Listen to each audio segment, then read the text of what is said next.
Hemos hablado anteriormente, hermanos, acerca de tres temas sobre esta serie. Primero hablamos del rapto de la iglesia, del arrebatamiento de la iglesia del Señor, que es el evento que la iglesia espera que suceda en cualquier momento. Puede ser hoy, puede ser más tarde, mañana. El Señor tiene en su calendario divino.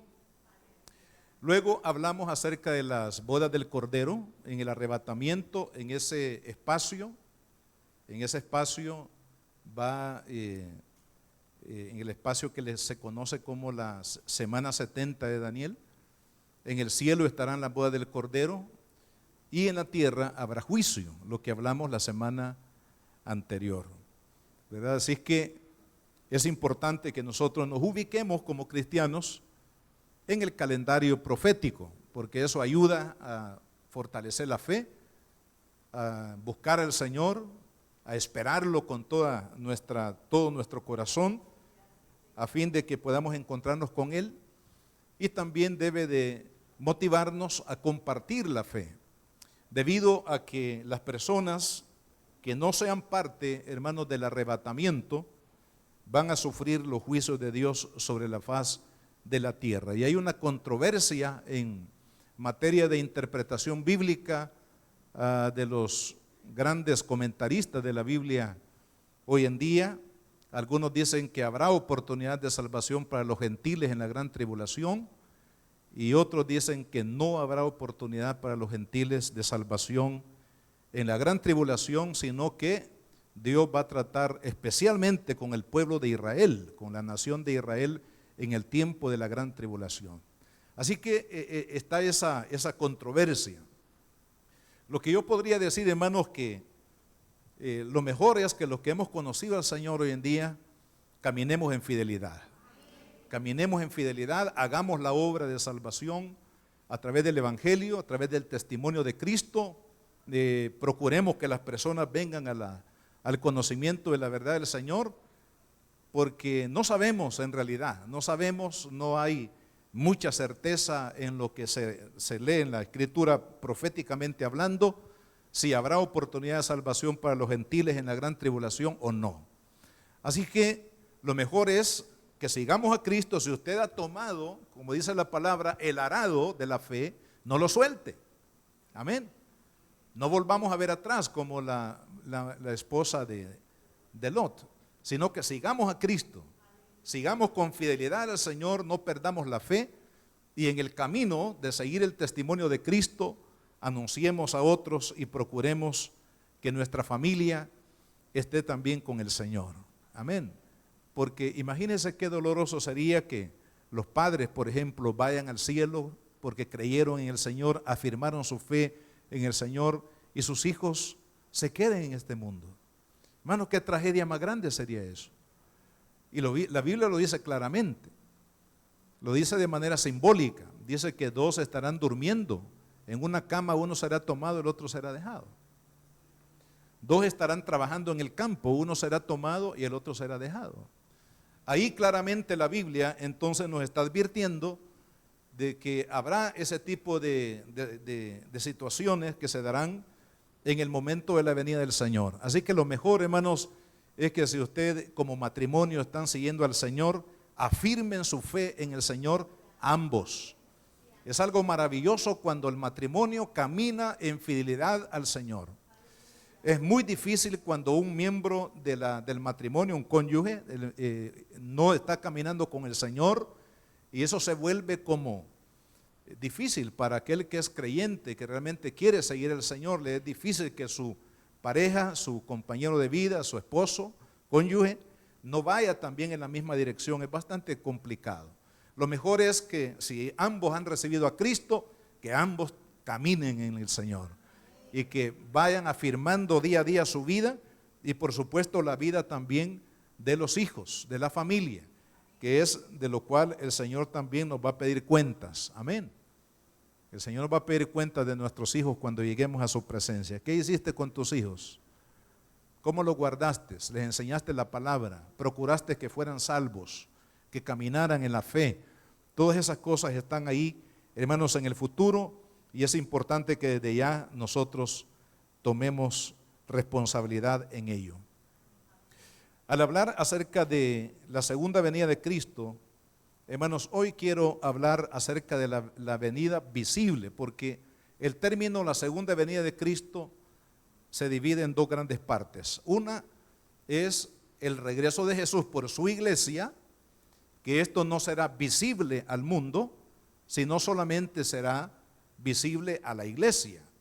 La iglesia que el Señor va a levantar, dice la Biblia, que en los cielos Él va a esperar a su iglesia, y los que han muerto en Cristo serán resucitados en un cuerpo espiritual, y los que estemos vivos, dijo Pablo, y estudiamos ese pasaje de la Biblia, seremos transformados para recibir ambos grupos, los que han muerto y resucitan en cuerpos glorificados, y aquellos que viven y son transformados.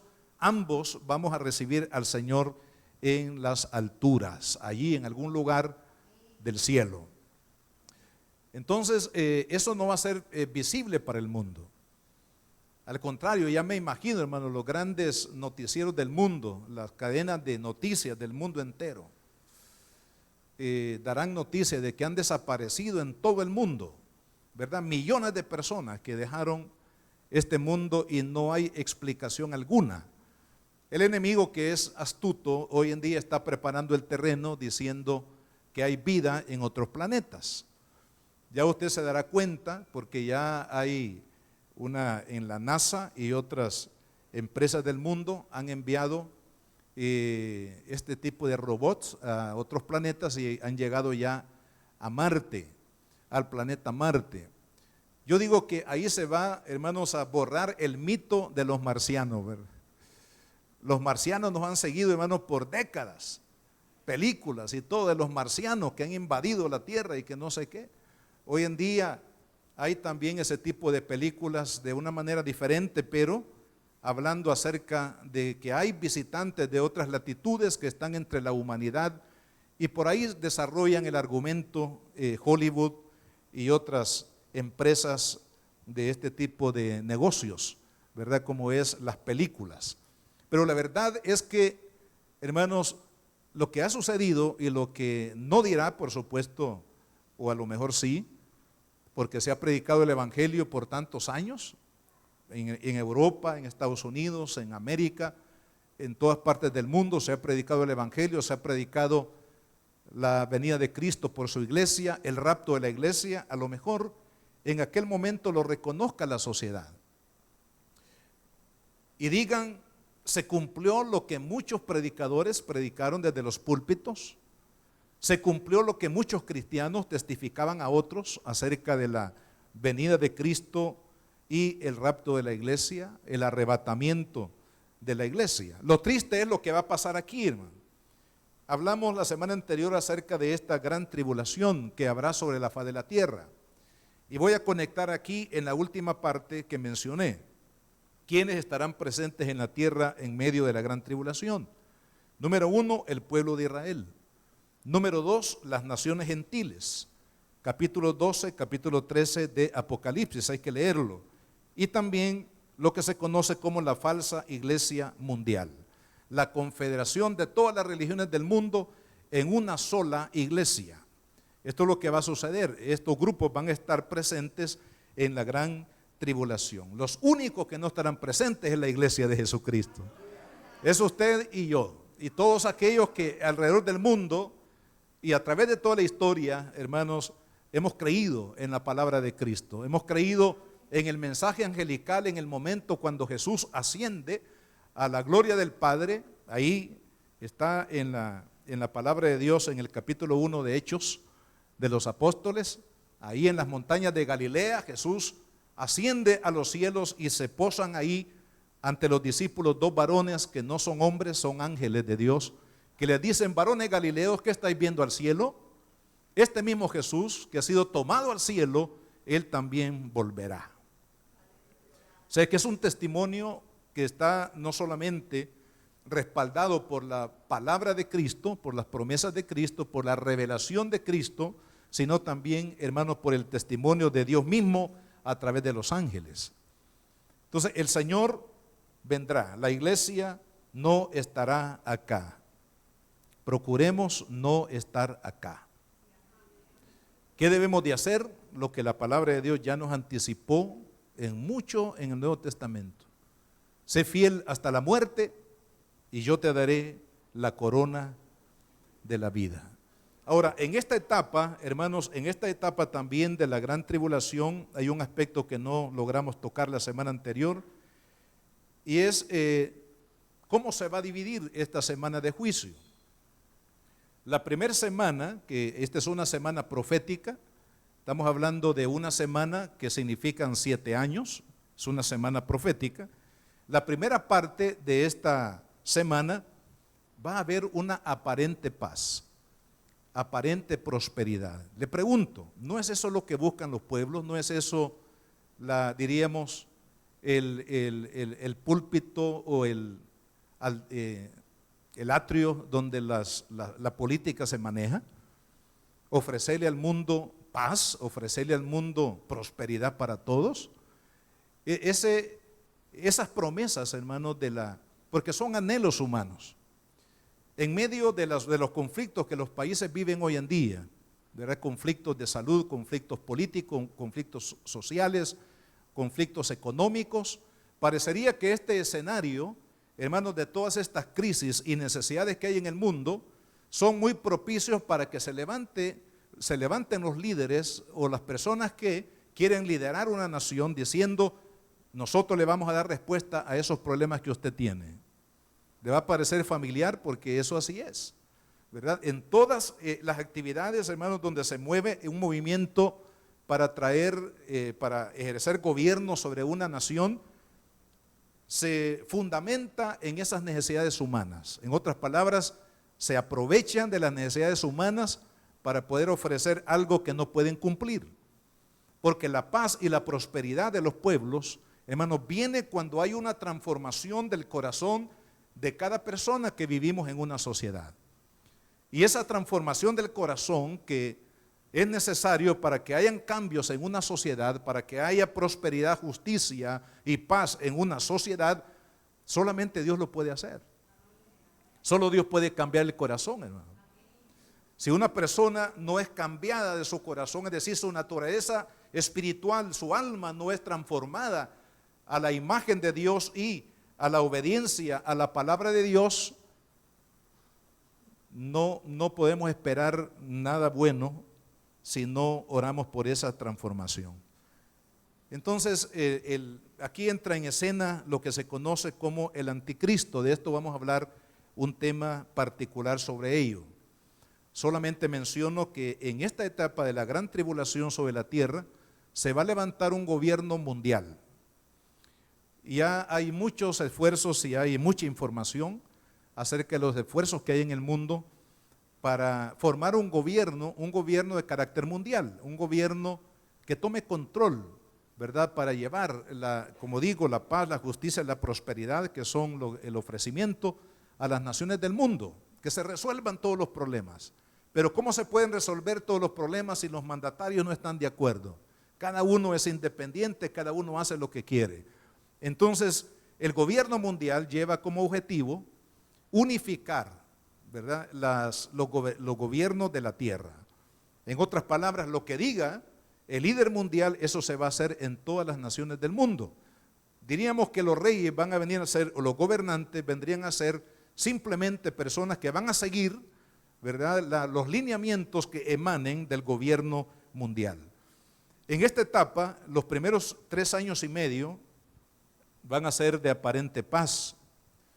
Se va a caracterizar por la prosperidad económica. Se va también a caracterizar por la justicia, entre comillas, la prosperidad de todos los pueblos, la equidad para todos los seres humanos sobre la faz de la tierra. No habrá rico ni pobre, esto es ideológicamente.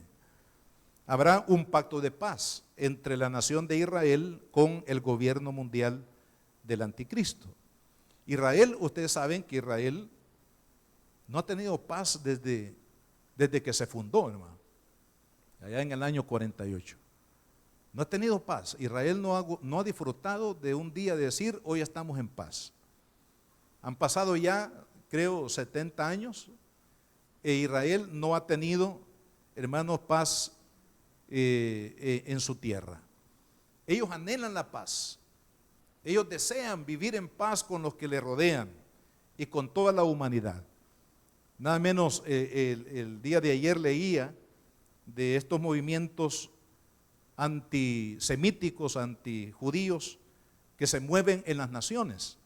Por ejemplo, ahí en Europa, la oposición hacia Israel, hermanos, siempre ha estado latente a los pueblos judíos, pero hoy se está levantando una vez más con fuerza en los países europeos. Hay mucho movimiento. Sucedió eso esta semana ya en Barcelona, en España, un movimiento juvenil, por cierto, en contra del judaísmo y echándole la culpa a los judíos de los males que vive España y otras naciones, lo mismo que hizo Hitler en su época, ¿verdad? Culpó a los judíos de todos los males que estaba sufriendo Alemania y otros países, hermanos, del entorno, solamente para justificar el genocidio contra la nación de Israel. Así que Israel anhela paz, como todos nosotros queremos vivir en paz. Nosotros de igual manera aquí como salvadoreños tenemos ya décadas de no vivir en paz. Paz de guerra, paz de violencia y cualquier otra cosa, ¿verdad? Sin embargo, el pueblo de Israel no ha tenido esa paz total que ellos anhelan, y verán en el gobierno mundial el líder que les ofrece, así como Estados Unidos y otros países le ofrece a Israel paz, ¿verdad? Y no se ha logrado porque hay cosas ahí que no se pueden resolver tan fácilmente, pero el gobierno mundial va a tener la persuasión y la capacidad de poderle ofrecer a Israel seguridad y paz. Entonces habrá un pacto del gobierno de Israel con el gobierno mundial. Sin embargo, es un pacto humano. ¿Y cuál es la diferencia de un pacto humano con los pactos de Dios? Los pactos de Dios son fieles. Los pactos de Dios son incondicionales. Los pactos de Dios, hermanos, se cumplen al pie de la letra. Los pactos humanos son palabras, son ofrecimientos de la débil carnalidad de uno al otro y por tanto no son perfectos. De tal manera que a la mitad de la semana, dice Daniel en su profecía, se va a romper ese pacto de paz entre el gobierno mundial e Israel. ¿Y qué va a suceder? Este gobierno mundial va a perseguir a la nación de Israel de la misma manera como Israel ha sido perseguido en la historia, hermanos, y ahí vendrá para Israel lo que la palabra de Dios dice, el día de la tribulación para Jacob, el día de la angustia de Jacob. ¿Por qué? Porque será perseguido de manera, hermanos, acérrima en esta última parte de la semana 70, que es la semana de la gran tribulación sobre la faz de la tierra. Ahí es lo que dice, usted debe leer el capítulo 12 de Apocalipsis. Y usted va a ver ahí cómo el anticristo, que ahí está representado como un dragón o una serpiente, va a perseguir a la nación de Israel. Va a durar este periodo 3 años y medio.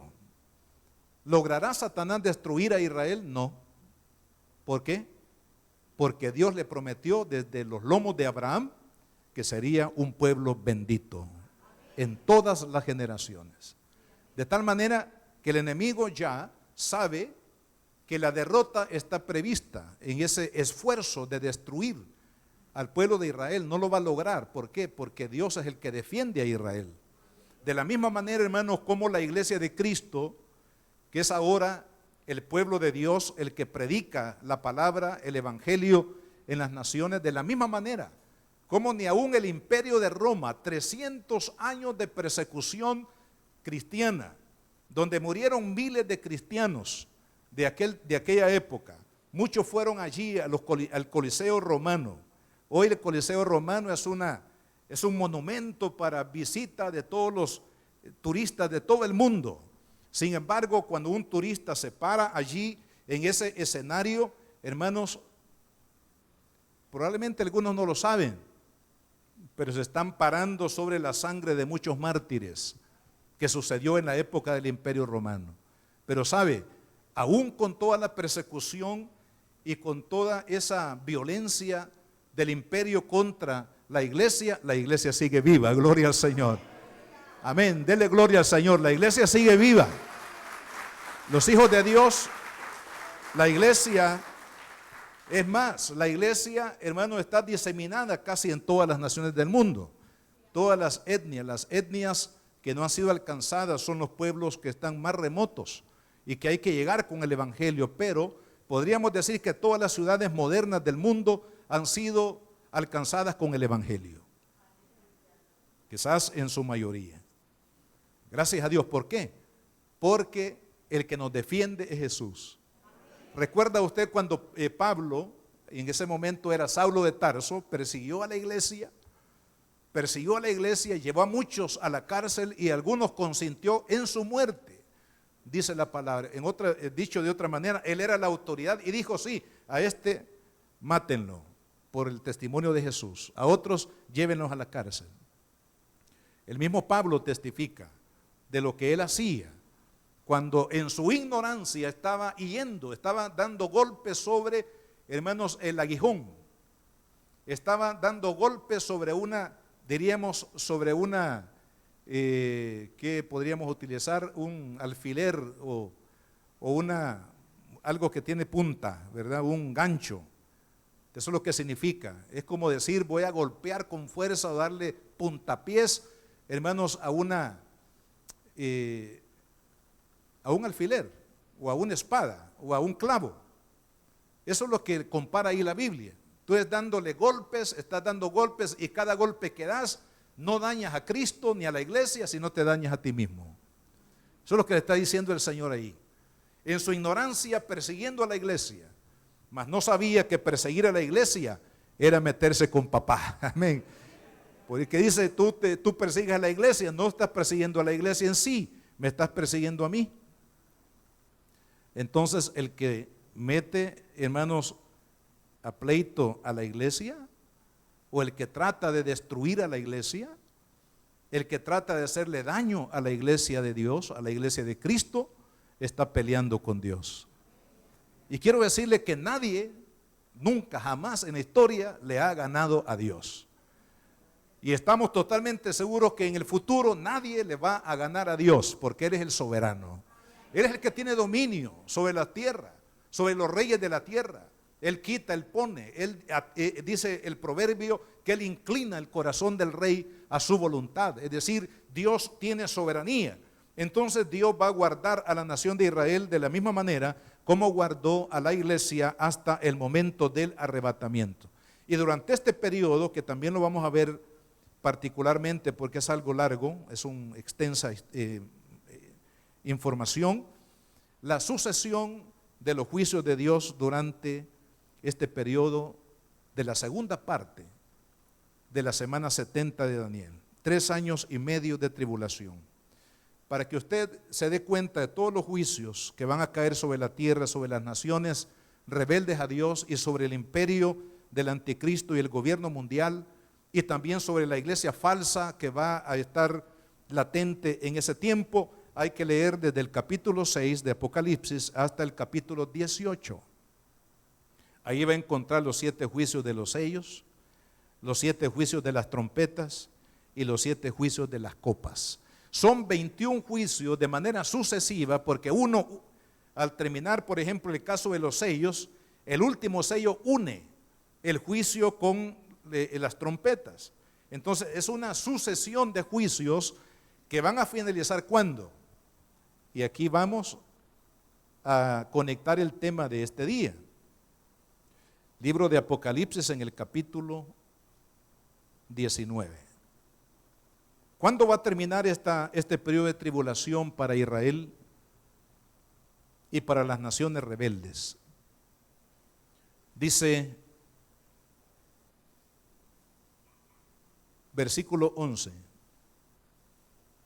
entonces vi el cielo abierto, y aquí un caballo blanco, y el que lo montaba se llamaba Fiel y Verdadero, y con justicia juzga y pelea. Sus ojos eran como llamas de fuego,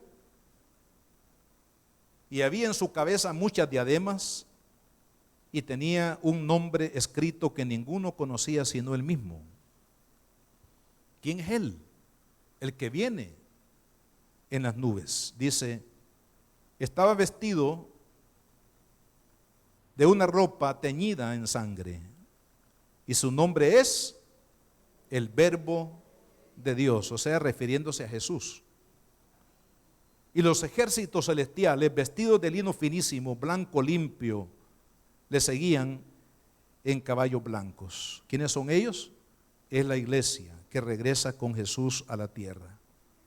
De su boca sale una espada aguda para herir con ella a las naciones, se refiere a las naciones rebeldes de la época, y él las regirá. Fíjese cómo las va a regir Jesús en el reino milenial. Y la regirá, o sea, la gobernará con vara de hierro.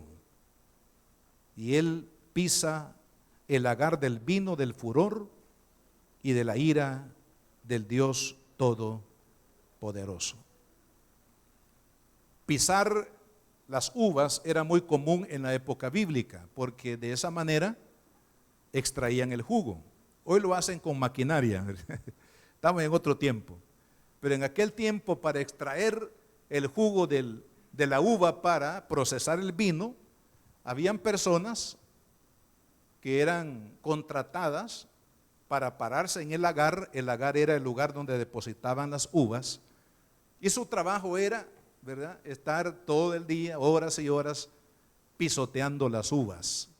Y al pisotear las uvas, el jugo salía por unos orificios, y ese jugo era procesado para luego llevar el vino a las mesas de los hogares. Algunos no se daban cuenta quizás que estaban tomando vino que había sido extraído de los pies o con los pies de aquellos que contrataban.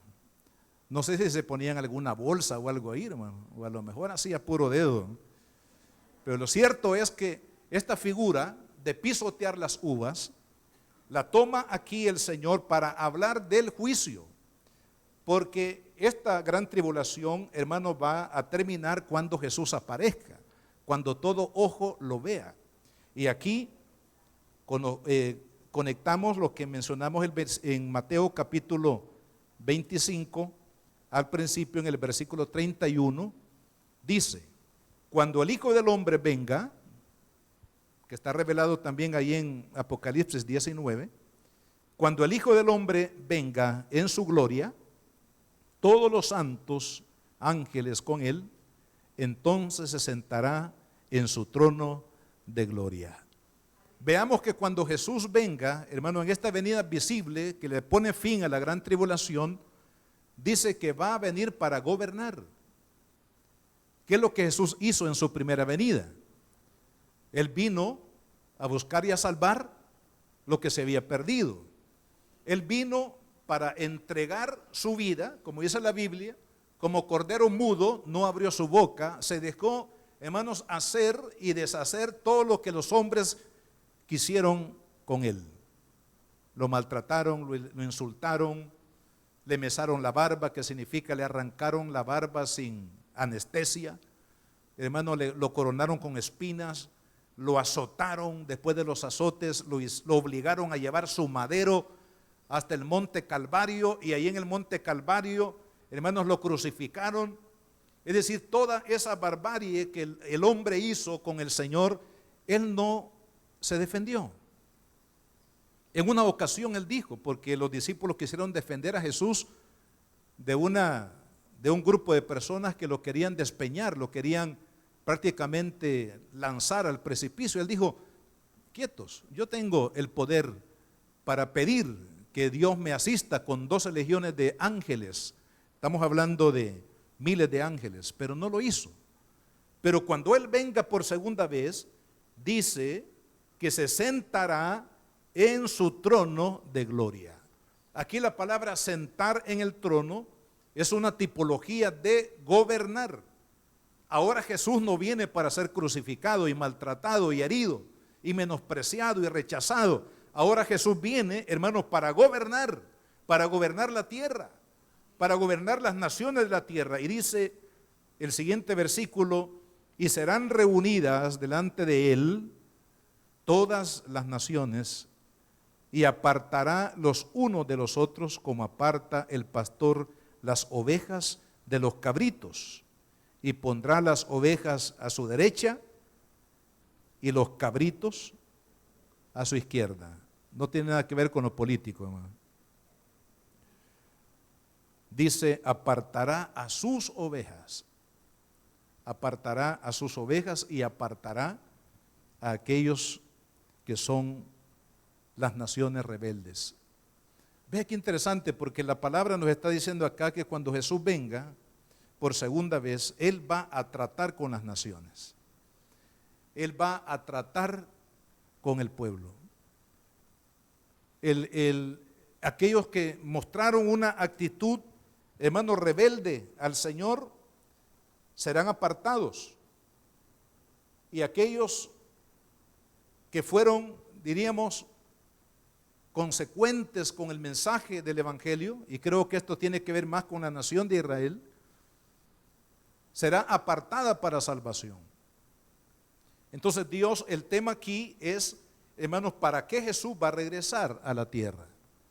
Él va a regresar para ponerle fin, hermanos, a la actitud rebelde de las naciones, esa rebeldía que tristemente, hermanos, se originó en el huerto del Edén, porque Dios hizo al hombre a su imagen y a su semejanza. Le dio una esposa, le dio la capacidad para que ellos procrearan y se multiplicaran sobre la faz de la tierra. ¿Por qué? Porque Dios con la humanidad, hermanos, su objetivo es levantar un pueblo para sí. Por eso la Biblia dice, hermanos, que fuimos creados para la alabanza de Dios. Pero intervino el enemigo y Dios no lo evitó, porque Dios había hecho al hombre y a la mujer como Él, en ese sentido. Así como Dios tiene voluntad para ejercer esa voluntad, así también Él le dio al hombre, a su creación humana, le dio esa facultad. Y es por eso que Dios no intervino, para no permitir que Eva y Adán, en este orden, se rebelaran contra Dios, porque les había dado, como parte de su creación semejante a Él, les había dado libre albedrío. Ahora, a partir de ese momento, si usted ve ahí Génesis 3:15, se da la primera profecía acerca, hermanos, de la victoria de Dios sobre la rebeldía humana. Estamos hablando de 5,000, 6,000 años atrás, allá en el huerto del Edén. Dios dice ahí en su palabra, y vamos a leerlo mejor para no obviar ninguna palabra importante. Génesis 3:15.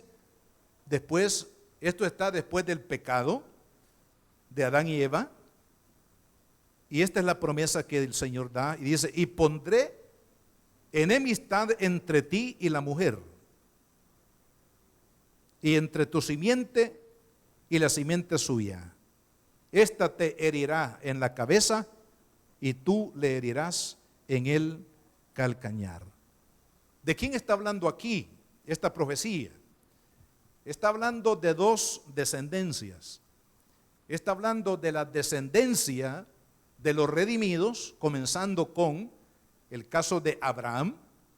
Incluso antes de Abraham hay un hombre que testifica de la fe y de su obediencia a Dios, que se llamó Noé, que fue salvo precisamente de la destrucción del diluvio porque mostró su obediencia a Dios. Era un creyente.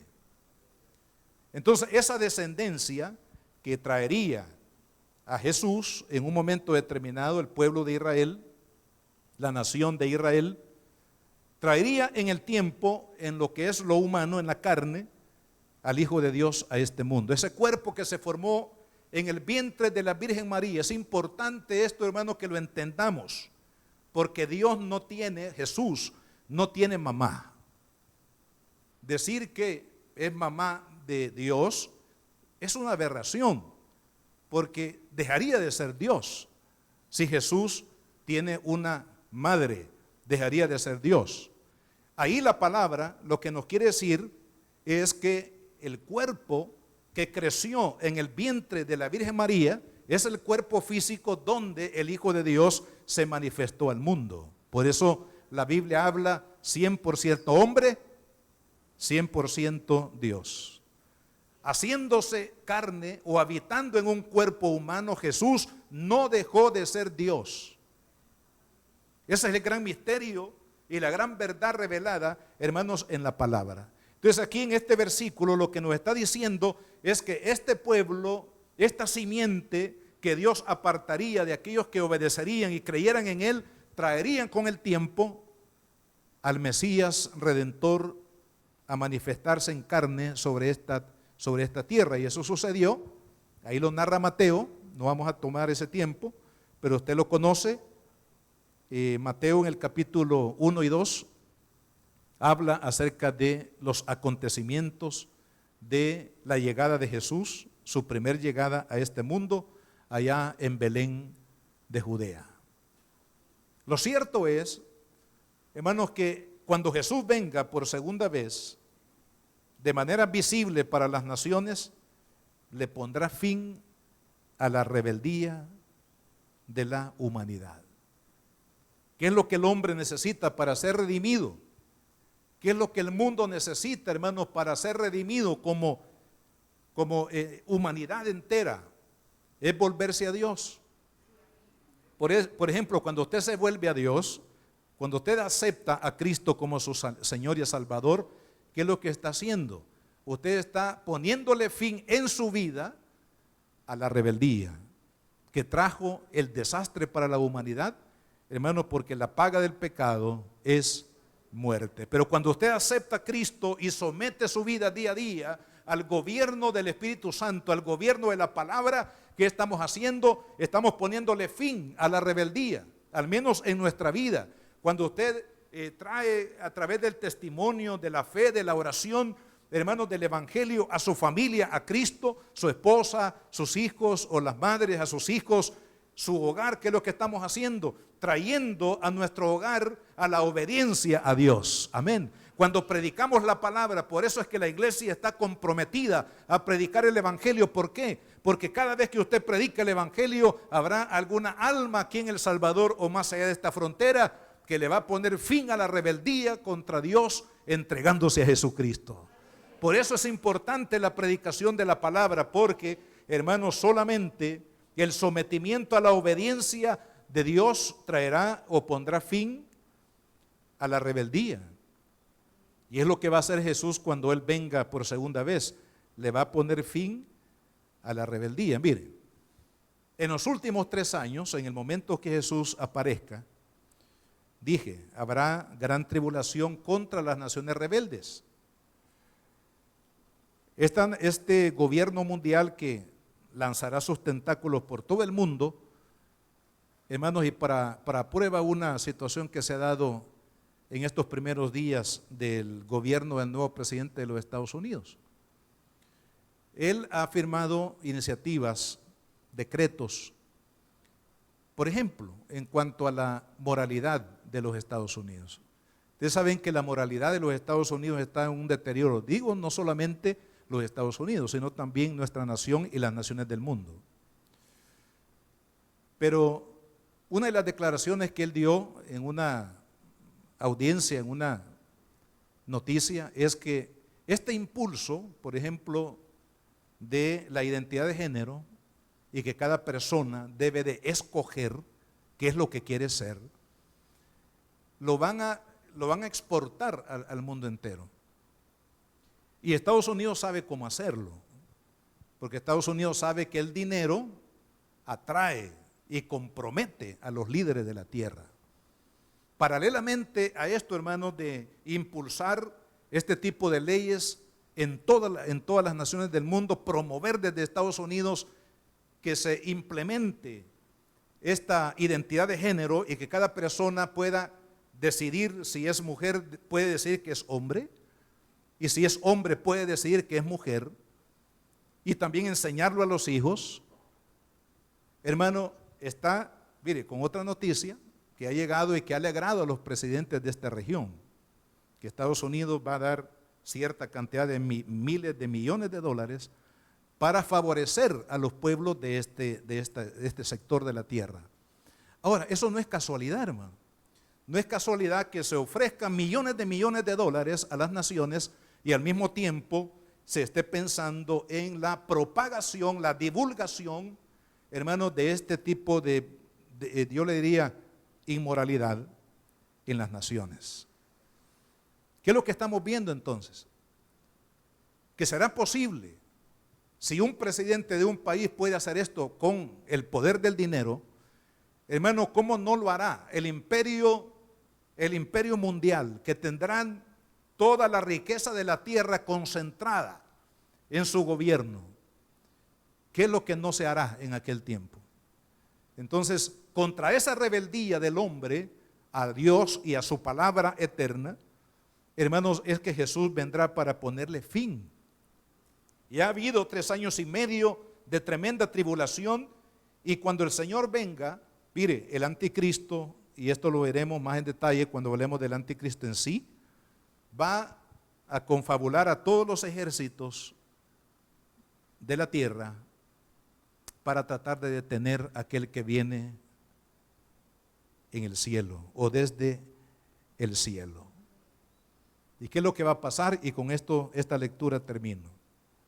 Volviendo al capítulo 19 de Apocalipsis. Dice el versículo 14: y los ejércitos celestiales vestidos de lino finísimo, blanco y limpio, que es lo que identifica a la iglesia, le seguían en caballos blancos.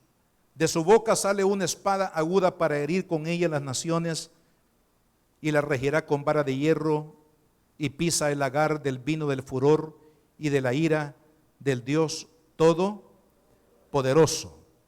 En su vestidura y en su muslo tiene escrito este nombre: Rey de Reyes y Señor de Señores. Se refiere a Jesús, por supuesto.